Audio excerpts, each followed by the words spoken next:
بسم الله الرحمن الرحيم ونصلي على رسوله الكريم اما بعد بسم الله الرحمن الرحیم۔ عزیز طلباء، آج ہم کنز الدقائق حصہ دوم سبق نمبر 138 پڑھیں گے۔ آج کے اس سبق میں ہم کتاب الاقرار سے متعلق پڑھیں گے کہ اقرار بالمال کی صورت میں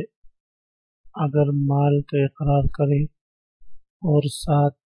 عاطف کی صورت میں اقرار کیا ہو، مثلا لفلان علی 103 درہم کی صورت میں تابع اور مطبوع کا جو اقرار ہے، تابع سے کیا مراد ہوں گے، مطبوع سے کیا مراد ہوں گے، یا دونوں کی مراد ایک ہوگی یا الگ ہوگی، تو اس متعلق مختلف مسائل کا بیان ہوگا۔ سب سے پہلے ہم حسب عادت عبارت پڑھتے ہیں، اس کے بعد پھر سبق کا خلاصہ، آخر میں عبارت کا ترجمہ اور مختصر تشریح ہم پڑھیں گے۔ عزیز طلباء، آج کی سبق کی ابتدا وَإِنْ أَقَرَّ بِدَيْنٍ مُؤَجَّلٍ سے ہو رہی ہے۔ آپ حضرات عبارت پر توجہ فرمائیں۔ وَإِنْ أَقَرَّ بِدَيْنٍ مُؤَجَّلٍ وَادَّعَى الْمُقَرُّ لَهُ أنه حال لزمه حالا وحلف المقر له على الأجل وعلي 100 درهم فهي دراهم و100 وثوب يفسر 100 وكذا 100 وثوبان بخلاف 103 أثواب أقر بتمر في قوصرة لزمه وبدابة في اصطبر لزمة دابة فقط۔ إن أقر بدين مؤجل سے مصنف علیہ الرحمہ یہ مسئلہ بیان فرما رہے ہیں کہ اگر مقر نے دین کا اقرار کیا اور ساتھ ہی یہ بھی کہا کہ وہ دین مجھ پر دائن کا تعجیل کے ساتھ یعنی دین مؤجل ہے اور 1 سال کی مہلت پر اس نے مجھے دین دی ہے، 1 سال سے پہلے اس کی ادائیگی مجھ پر لازم نہیں، تو اب یہاں پر گویا کہ اس نے 2 چیزوں کا اقرار کیا۔ ایک تو اس نے اقرار کیا کہ فلاں کا مجھ پر 1000 درہم بطور دین کے لازم ہے، دوسرا دعویٰ اس کا یہ ہے کہ وہ 1000 درہم میں نے اس کو 1 سال بعد ادا کرنے ہیں۔ ان 2 باتوں میں سے ایک بات تو اس کے خلاف جا رہی ہے، یعنی دین کا اقرار، لہذا اس میں تو اس کی بات مانی جائے گی، لیکن دوسری بات کہ 1 سال بعد لازم ہے، تو چونکہ یہ بات اس کے اپنے حق میں جا رہی ہے دوسرے کے خلاف،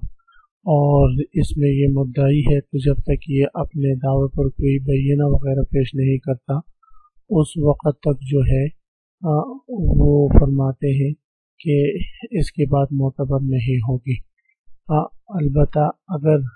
یہ دین مؤجل کا وہ اقرار کرتا ہے تو پھر اس کو قسم دی جائے گی، اگر اس نے قسم اتاری تو ٹھیک ہے، وہ جو مقر لہو ہے اس کو قسم دی جائے گی جس کے لیے اس نے اقرار کی ہے۔ اگر اس کے پاس بینہ نہ ہو، اگر اس نے قسم اتاری تو فی الحال اس پر یہ دین لازم ہوگا مقر پر، اگر اس نے قسم سے انکار کر دیا تو پھر دین مؤجل اس پر لازم ہوگا۔ فرماتے ہیں وَإِنْ أَقَرَّ بِدَيْنٍ مُؤَجَّلٍ، اگر کوئی شخص دین مؤجل کا اقرار کرے، وَادَّعَى الْمُقَرُّ لَهُ أَنَّهُ حَالٌ، مقر لہو نے دعویٰ کیا کہ وہ تو دین مؤجل نہیں ہے، فی الفور میرے 1000 اس پر لازم ہے، لازم و حالاً، تو فی الحال اس پر لازم ہوگا، یعنی فی الحال وہ 1000 دراہم دینا اس پر لازم ہوگا، 1 سال کی تاخیر والی بات اس کی نہیں سنی جائے گی۔ وحلف المقر له علی الاجل، اور مقر لہو کو اجل پر قسم دی جائے گی، اس لیے کہ مقر تو مدعی ہے کہ اس نے مجھے 1 سال کا وہ دیا ہے، مہلت دی ہے، اور وہ اس کا انکار کر رہا ہے، لہذا اس کو قسم دی جائے گی، اور اس نے قسم اٹھا لی تو ٹھیک ہے، اگر قسم سے انکار کر لے تو پھر 1 سال بعد اس کے لیے یہ 1000 دینا لازم ہوگا۔ اسی طرح اگر کسی شخص نے کہا لفلان علی 100 درہم، فلاں شخص کی مجھ پر 100 اور درہم ہے۔ عزیز طلبہ، یہاں پر 100 مطبوع ہے، درہم اس کے تابع ہیں، اور عاطف کے ساتھ ذکر ہے، تو یاد رکھیں کہ معطوف جب کوئی اس میں کوئی عددی چیز ہو تو وہ جو ہے مئہ کے لیے تفسیر بنے گی، اور اگر عددی چیز نہ ہو تو پھر تفسیر نہیں بن سکتی۔ اس میں عرف کا بھی مدار ہوگا۔ عرف میں اگر مئہ کے بعد حرف عطف کے بعد جو ہے مئہ اور 7 حرف عطف کے بعد کوئی ایسی چیز ہو جو کوئی ایسا اسم ہو کہ جو اسم اس کے لیے عام طور پر تفسیر کے طور پر ذکر کیا جاتا ہو، تو پھر اس صورت میں وہی تفسیر شمار ہوگی۔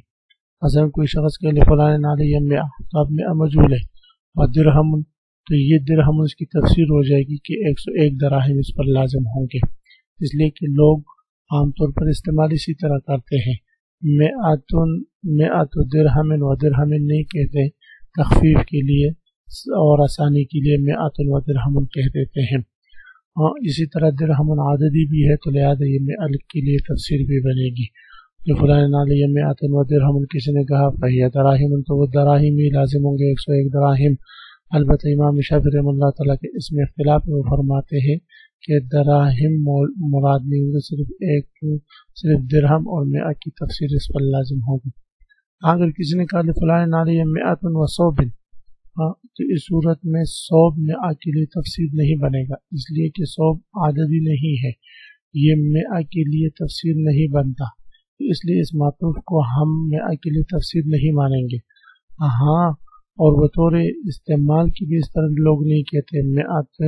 و صوب نہیں کہتے، تو لہذا اس بنا پر مئہ مبہم ہوگا، صوب ایک کپڑے اس پر لازم ہوگا، مئہ کی تفسیر یہ کرے گا۔ جو چیز اس نے بتا دی کہ کپڑے ہیں تو کپڑے کی جن سے لازم ہوگا، کوئی اور چیز ہے تو کوئی اور چیز لازم ہوگی، تو فصل المئات اس صورت میں مقرر مئہ کی تفسیر کرے گا۔ وقضا مئۃ و صوبان، اسی طرح کسی نے کہا فلان علیہ مئۃ و صوبان کہا، تب بھی 102 کپڑے اس پر لازم نہیں ہوں گے، بلکہ مئہ کی وہ تفسیر کرے گا، اور صوبان سے 2 کپڑے لازم ہوں گے، بخلاف مئۃ و ثلاثۃ اصحاب۔ ہاں اگر اس نے یوں کہا کہ فلاں شخص مجھ پر 100 و ثلاثۃ اصحاب ہے، تین کپڑے ہیں، تو یہاں پر ثلاثہ عدد آیا ہے، تو مئہ اور ثلاثہ دونوں کی تفسیر اصحاب سے ہو جائے گی، اور 103 کپڑے دینا اس پر لازم ہوں گے۔ بخلاف مئۃ و ثلاثۃ اصحاب، اس صورت میں چونکہ ثلاثہ عدد مذکور ہے اور مئہ کا بھی عدد ہے، اسباب ثلاثہ کے لیے تفسیر ہے، تو مئہ کے لیے بھی تفسیر ہوگی، اس لیے کہ معطوف علیہ کا حکم ایک ہی ہوتا ہے، لہذا جو اسباب تو ثلاثہ کے لیے بالاتفاق تفسیر واقع ہے، تو مئہ کے لیے بھی تفسیر واقع ہوگا۔ اگرچہ بعض رات یہاں پر بھی مئہ کو مبہم قرار دیتے ہیں، کسی شخص نے کہا کہ فلاں شخص کے مجھ پر 103 کپڑے ہیں، تو اس صورت میں وہ فرماتے مئہ کی وہ تفسیر کرے گا، جبکہ جمہور علماء کے ہاں مفتابی قول کے مطابق 103 کپڑے اس صورت میں اس پر لازم ہوں گے۔ اسی طرح اقر بتمر فی قوصرۃ لزمہ ہو، اگر کسی شخص نے کسی ایسے چیز کا دعویٰ کر لیا، ایسی چیز کا اقرار کر لیا کہ جو مظروف ہو اور ظرف میں پایا جاتا ہو عام طور میں پر، تو اس صورت میں وہ ظرف اور مظروف دونوں اس کے لیے لازم ہوں گے۔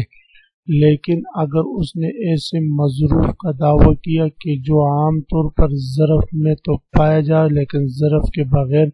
اس کی بیع و شراء کی جاتی ہو اور ظرف اس کے تابع نہ سمجھا جاتا ہو معاملات میں، تو اس صورت میں وہ ظرف اس کے تابع نہیں ہوگا۔ مثلا کوئی شخص اقرار کرے اقر بتمر فی قوصرۃ، کسی شخص نے کہا لفلان علیہ تمر فی قوصرۃ، فلاں شخص کے مجھ پر کھجورے فی قوصرۃ، ٹوکری میں، قوصرہ ٹوکری کو کہتے ہیں، تو عام طور پر ٹوکری کے اندر ہی کھجور ایک دوسرے کو ہبہ کیا جاتا ہے، ایک دوسرے پر بیچا جاتا ہے،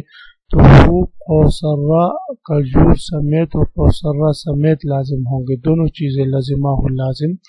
ہوں گے۔ ہاں اگر کوئی شخص یوں اقرار کرتا ہے لفلان علیہ دابۃ فی اسطبل، فلاں شخص کے اسطبل میں مجھ پر جو ہے وہ دابہ چوپائی لازم ہے، دابہ کے لیے ظرف اگرچہ اسطبل ہوتی ہے لیکن یہ دونوں ایک دوسرے کے لیے لازم ملزوم نہیں ہے، ایک دوسرے کے سے الگ ہو سکتے ہیں، اس کی دابہ کی بھی بغیر استبل کی بھی ہوتی ہے، تو لہذا استبل لازم نہیں ہوگا، البتہ دابہ لازم ہوگا۔ لازمت و دابہ تو فقط دابہ اس کی مقر پر مقلہ کے لیے لازم ہوگا اور استبل لازم نہیں ہوگا۔ عزیز طلبہ، آج کے سبق میں ہم نے کتاب الاقرار سے متعلق مختلف مسائل پڑھے، آپ حضرات اس کو خوب غور سے سنے سمجھیں۔ اللہ تعالی ہم سب کا حامی و ناصر ہو، آمین۔ وآخر دعوانا الحمدللہ رب العالمین۔